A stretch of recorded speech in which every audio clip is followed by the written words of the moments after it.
দখলদার ইসরায়েলকে লক্ষ্য করে 1 ঘন্টার মধ্যে 3 দফায় মিসাইল ছুড়ছে ইরান।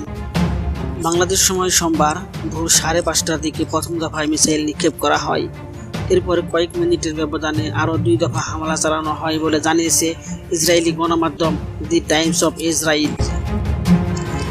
মিসাইল হামলার পর ইসরায়েলের মধ্যাঞ্চল সহ বিভিন্ন এলাকায় সতর্কতামূলক সাইরেন বেজে ওঠে। বিশেষ করে রাজধানী তেল আবিব, হাইফা ও আশেপাশের শহরে মানুষের দ্রুত নিরাপদ আশ্রয়ে নিয়ে যাওয়া হয়। ইসরায়েলি সেনাবাহিনী জানিয়েছে, ইরান থেকে ছোড়া বেশ কয়েকটি ক্ষেপণাস্ত্র প্রতিরক্ষা ব্যবস্থার মাধ্যমে প্রতিহত করা হয়েছে। তবে কিছু ক্ষেত্রে প্রতিরক্ষা ক্ষেপণাস্ত্র ধ্বংসাবশেষ মাটিতে পড়ে। এর মধ্যে ইসরায়েলের একটি এলাকায় ধ্বংসাবশেষ পড়ে 1 নারী আহত হয়েছেন বলে জানিয়েছেন এই সংস্থাগুলো।